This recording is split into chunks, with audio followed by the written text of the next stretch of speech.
अल फलाह education society और शोबे तालीम जमात इस्लामी नांदेड़ की जानिब से आज उर्दू घर में करियर गाइडेंस प्रोग्राम का इनेकाद किया गया। तकरीब में मेहमान खुसूसी की हैसियत से बीड़ से प्रोफेसर नजमुद्दीन को मदऊ किया गया। मेहमान खुसूसी की हैसियत से माहिर तालीम M.A. बसीर, उर्दू घर के मैनेजर डॉक्टर शुजा कामिल, शोबे तालीम की जिम्मेदार मोहम्मद जहूर अहमद और MPJ के मकामी जिम्मेदार SM समीम भी मौजूद थे। तकरीब में radiant coaching classes, Shaheen coaching classes के अलावा मदीनातुल उलूम हाई स्कूल के तलबा भी कसीर तादाद में मौजूद थे। करियर गाइडेंस प्रोग्राम में माहिरीन ने तलबा को मुख्तलिफ प्रोफेशनल कोर्सेज की अहमियत और उनमें दाखिला हासिल करने के लिए कौन कौन से मुकाबला जाती इम्तिहान लिए जाते हैं, इन इम्तिहानात में कामयाबी हासिल करने के लिए पढ़ाई कैसी करनी चाहिए, आला तालीम के लिए कितना खर्च करना पड़ता है, कौन कौन से इदारों में अच्छी और मियारी तालीम दी जाती है, इन तमाम बातों के बारे में तफसीली मालूमात दी गई। ख़ास तौर पर JEE main, JEE advance, NEET और दीगर मुकाबला जाती इम्तिहानात के बारे में मालूमात दी गई। प्रोग्राम में 8वीं, 9वीं और 10वीं के तलबा को बतौर ख़ास शरीक करवाया गया। प्रोग्राम में शरीक तलबा के सवालात के जवाबात भी दिए गए।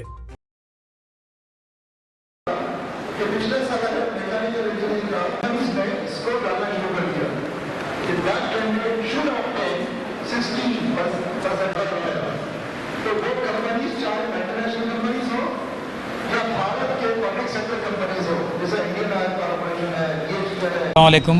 अल्हम्दुलिल्लाह आज का ये प्रोग्राम अल फलाह वेलफेयर सोसाइटी और एजुकेशन डिपार्टमेंट जमात इस्लामी महाराष्ट्र की तरफ से लिया गया है। इसका मेन ऑब्जेक्टिव ये है कि ऐसे स्टीम्ड ऑर्गेनाइजेशन जहाँ पर हमारी कम्युनिटी का रिप्रेजेंटेशन बहुत कम है, उन पर हमारे बच्चों के लिए ज़्यादा से ज़्यादा एडमिशन की फिजिबिलिटी बनी रहे। वहाँ पर लगने वाले क्या कोचिंग सिस्टम्स है, फ़ीस स्ट्रक्चर क्या है, कौन कौन से एंट्रेंस एग्ज़ाम उनको पास करना पड़ता है, और इसी तरह से पेरेंट्स का इसमें क्या रोल होना चाहिए, एजुकेशनल मैनेजमेंट चलाने वाले जो हजरात हैं वो किस तरह से रोल प्ले कर सकते हैं। इसी तरह से स्टूडेंट्स ने इस एग्ज़ाम को क्रैक करने के लिए घर पर, क्लासरूम में किस तरह की प्रिपरेशन करनी चाहिए, इन सारी चीज़ों के, इन सारे डायमेंशंस का अहाता करते हुए आज का ये प्रोग्राम रखा गया है। आज के इस प्रोग्राम में हमने ख़ास तौर पर बाहर से प्रोफेसर नजमुद्दीन साहब को बुलाया है, जो भारत के एक बहुत मशहूर करियर काउंसलर है। इन्होंने महाराष्ट्र में मेडिकल में ख़ास तौर पर बहुत बड़ा कंट्रीब्यूशन दिया है। बहुत सारे डॉक्टर्स महाराष्ट्र में आज जो नज़र आते हैं हमको मुस्लिम कम्युनिटी में स्पेशली, ये इन्हीं की मरून मिन्नत है। इन्होंने आज नांदेड़ में आकर हमारे लिए बहुत एक अच्छा काम किया है कि उन्होंने अपना कीमती वक्त हम लोगों को दिया। आज के इस प्रोग्राम में उन्होंने बहुत सारे कोर्सेज़ के बारे में इंफॉर्मेशन दी। एक चीज़ ये बताया कि महाराष्ट्र में तकरीबन 7-8 हज़ार ऐसे कोर्सेज़ हैं जिसकी बहुत लंबी लिस्ट है, लेकिन हमारी कम्युनिटी में जो है सिर्फ 2 से 4 टाइप के ही कोर्सेज़ में हम लोग जाते हैं, और मेडिकल में भी बहुत ही लिमिटेड टाइप के कोर्सेज़ में जाते हैं, जबकि पैरामेडिकल में भी बहुत गोल्डन अपॉर्चुनिटीज़ है यहाँ पर आने के लिए। ख़ास तौर पर नर्सिंग के कोर्सेज़ है, फिजियोथेरेपी के कोर्सेज़ है, ऑपरेशन थिएटर टेक्नोलॉजी के कोर्सेज़ है, मेडिकल इमेजिंग टेक्नोलॉजी के कोर्सेज़ है, और इस तरह के बहुत सारे कोर्सेज़ के बारे में भी अल्हम्दुलिल्लाह उन्होंने बहुत अच्छा गाइड किया। ये सारी चीज़ें थी जिसके ज़रिए से आज हमने इस प्रोग्राम को ऑर्गेनाइज़ करने की कोशिश की। मैं यहाँ के तमाम ऑर्गेनाइज़र्स का, पार्टिसिपेंट्स का, टीचर्स का और एजुकेशन मैनेजमेंट चलाने वाले तमाम हजरात का शुक्रगुज़ार हूँ कि उन्होंने बहुत शॉर्ट नोटिस पर अपना कीमती वक्त देकर इस प्रोग्राम को सक्सेसफुल बनाया। थैंक यू, जज़ाकल्लाहु खैर। इस प्रोग्राम में मुझे मुख्तलिफ़ टॉपिक्स पर बच्चों को इंफॉर्मेशन शेयर करनी थी। बिलखुसूस हमने आज यहाँ के स्टूडेंट्स को जो नेशनल लेवल के जो डिफरेंट एंट्रेंस एग्ज़ामिनेशन है, उन एग्ज़ामिनेशन की तफसीलात उनको दी है, और बिलखुसूस जो मेडिकल एंट्रेंस का नीट एग्ज़ाम है, national eligibility cum entrance test, तो उस टेस्ट की बुनियाद पर बच्चों को एडमिशन किन किन कोर्सेज़ में एडमिशन मिलेगा और वो इस एंट्रेंस के एग्ज़ाम की तैयारी कैसे करें, और किन किन कोर्सेज़ के एडमिशन के लिए क्या स्कोर लगता है, एडमिशन का प्रोसेस कैसे होगा, और उनके फ़ीस का स्ट्रक्चर क्या होता है, बच्चों का स्कॉलरशिप्स का इंतज़ाम कहाँ से होगा, ये तफसीलात हमने नीट के टॉपिक तहत दी है। उसी तरह इंजीनियरिंग के सिलसिले में महाराष्ट्र के लेवल का जो MST-CET एंट्रेंस एग्ज़ाम है, तो उस MST-CET एग्ज़ाम का क्या अहमियत है और किन किन कोर्सेज़ को MST-CET के बेसिस पर एडमिशन मिलता है, तो हमने उसकी तफसीलात रखी कि ये एग्ज़ाम महाराष्ट्र के स्टूडेंट्स के लिए एक बहुत अहम एंट्री गेट है। ये MST-CET के एग्ज़ाम के बेसिस पर महाराष्ट्र के 325 इंजीनियरिंग कॉलेज में एडमिशन मिलता है PCM ग्रुप के स्टूडेंट्स के लिए, पीसीबी ग्रुप के और पीसीएम दोनों ग्रुप के बच्चों के लिए महाराष्ट्र में तकरीबन 125 फार्मेसी बी फार्मेसी कॉलेजेस, तकरीबन 15 फार्मा डी कॉलेजेस में और एग्रीकल्चर कोर्सेज से रिलेटेड जो 100 इंस्टीट्यूट महाराष्ट्र स्टेट में अवेलेबल है, उन 100 इंस्टीट्यूट में MHT-CET के स्कोर के बेसिस पर एडमिशन मिलता है। और आजकल एडमिशन का प्रोसेस इन तमाम कॉलेज का जारी है। तो MHT-CET के बेसिस पर इंजीनियरिंग, फार्मेसी, एग्रीकल्चर के कोर्सेज़ के एडमिशन के प्रोसेस को हमने पूरा डिज़ाइन किया, उसकी तफसीलात उनके सामने रखी, उसके फ़ीस का स्ट्रक्चर, उसमें टॉप के कॉलेजेस, उसमें रिक्वायर्ड जो स्कोर है वो स्कोर की डिटेल्स हमारे स्टूडेंट्स को शेयर की। और उसके साथ ही साथ इंजीनियरिंग के मैदान में नेशनल लेवल पर इन स्टूडेंट्स के लिए क्या अपॉर्चुनिटीज़ है जो JEE मेन के बेसिस पर है और जो JEE एडवांस के बेसिस पर है। तो JEE मेन के बेसिस पर बहुत से स्टूडेंट की ये ख्वाहिश थी कि JEE मेन की तैयारी कैसे करें और उसके बेसिस पर एडमिशन कहाँ मिल सकता है। तो JEE मेन के बेसिस पर हमने उनसे शेयर किया कि बहुत अहम इम्तिहान है इन बच्चों के लिए। नेशनल लेवल के 31 NITs में, तकरीबन 26 IIITs में और 40 से ज़्यादा GFTs government funded technical institutes में एडमिशन के लिए अवेलेबल है। साथ ही टेक्निकल एंट्री स्कीम है गवर्नमेंट ऑफ इंडिया की, railway engineer BTech railway transportation engineering college admission है।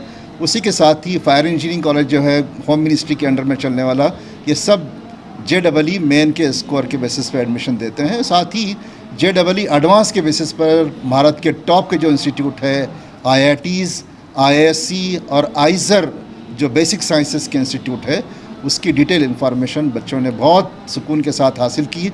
मुझे बड़ी खुशी हुई कि नांदेड़ जैसे शहर में वो तलबा, वो तालिबात, वो स्टूडेंट जो अभी 8th में है, 9th में है, 11th में है, मुख्तलिफ़ फाइनेंशियल प्रॉब्लम्स के शिकार हैं, जिनके पास इंफॉर्मेशन की बहुत कमी होती है, जिनके पेरेंट्स कम पढ़े लिखे हैं, तो इस तरह की ऑर्गेनाइजेशंस ने इस तरह का प्रोग्राम अरेंज करके उनके लिए एक बहुत बड़ी सहूलत फराहम की है। और इसी तरह का कंटिन्यू एक career guidance centre social welfare organisation Nanded और एजुकेशन डिपार्टमेंट नांदेड़ स्टार्ट कर रही है, ताकि नांदेड़ के बच्चे कंटिन्यू करियर गाइडेंस के इंफॉर्मेशन उनसे कलेक्ट करते रहें। अस्सलाम वालेकुम वरहमतुल्लाहि वबरकातुहू। मेरा नाम ज़ैन इनामदार है। मैं शाहीन एकेडमी में नीट की प्रिपरेशन कर रहा हूँ। मैं भोकर से हूँ। आज का प्रोग्राम मुझे बहुत अच्छा लगा। सर मोहम्मद नजमुद्दीन सर की जो बातें हैं वो मेरे लिए बहुत मोटिवेट साबित हुई। और ये जो प्रोग्राम जो हुआ है ये और हो कि इससे और बच्चों का फ़ायदा हो। इस प्रोग्राम से मुझे बहुत मोटिवेट हुआ और नई नई फील्ड्स के बारे में मालूम चला है। जो सर ने कहा है जो लेवल से हमारे मतलब जो डिग्रीज़ है कुछ इंडिया लेवल की है, तो वो कुछ इंटरनेशनल लेवल की हासिल करें हम, कि आगे चल के हमें बहुत फ़ायदा हो। अस्सलामु अलैकुम वरहमतुल्लाहि वबरकातुहू। मैं मोहम्मद उज़ैर शाहीन नांदेड़ का तालिब इल्म हूँ। आज जो प्रोग्राम मुनक़िद किया गया था, मैं सबसे पहले तो नजमुद्दीन सर का शुक्रिया अदा करना चाहता हूँ कि उन्होंने अपने कई मतलब अलग अलग मौज़ूआत पर बयान करके हमारे दिलों को खोल दिया है। और उन्होंने अलग अलग फील्ड्स के बारे में, अलग अलग स्ट्रीम्स के बारे में बताया कि हम सिर्फ डॉक्टर ही एक फ़ील्ड नहीं हैं, बल्कि हम अलग अलग मेडिकल, पैरामेडिकल कोर्सेज़ में भी जा सकते हैं। अलग अलग जैसा BSc है, BSc फिर एग्रीकल्चर के बारे में बताया गया। और ऐसी मैं भी मुस्तफ़ीद हूँगा और अगर ज़रूरत पड़े तो मैं अपने भाई बहन दोस्तों को भी इसके बारे में बताने की कोशिश करूँगा। और आखिर में मैं इसका शुक्रिया अदा करता हूँ तो इसकी पूरी टीम का और ख़ुसूसी तौर पर नजमुद्दीन सर का। अस्सलाम वालेकुम। आज हम यहाँ करियर गाइडेंस के प्रोग्राम में आए थे। नजमुद्दीन सर ने बहुत अच्छी तरीके से रहनुमाई की और हमें यहाँ बहुत कुछ सीखने के लिए मिला। बहुत सारे करियर के बारे में उन्होंने बताया, और डिफरेंट कोर्सेज़ के बारे में मालूमात दी। और सवालात जवाबात का सिलसिला भी हुआ। स्टूडेंट्स ने अपने जो भी मीन्स डाउट थे वो नोट पर लिख के सर को सबमिट करे और सर ने उसके जवाबात भी दिए। और मैं ऑर्गेनाइज़र्स का शुक्रिया अदा करना चाहती हूँ। अस्सलाम वालेकुम। हम यहाँ पे करियर गाइडेंस के लिए आए थे। यहाँ पे नजमुद्दीन सर ने बहुत अच्छे से करियर गाइड किए। उन्होंने मेडिकल और इंजीनियरिंग साइंस के बहुत सारी फैकल्टीज़ बताए हैं और इन्होंने बहुत सारे कि नहीं कोर्सेज़ बताए हैं बहुत सारे, इसमें से 18 19 20 कोर्सेज़ बताए, हर फैकल्टी में बहुत सारे नंबरात के लिए बताए हैं और सर ने बहुत अच्छे से हमको गाइडेंस करे हैं। बहुत थैंक यू, सर ने हमको बहुत अच्छे से गाइडेंस करे। और इसमें कि नहीं, सर ने साइंस के बारे में बहुत चीज़ें बताई है, अगर से सर आर्ट्स और साइंस के बारे में बता देते थे और मज़ीद मालूमात मिलती थी। और मैं इनके ऑर्गेनाइजेशन का शुक्रिया अदा करती हूँ।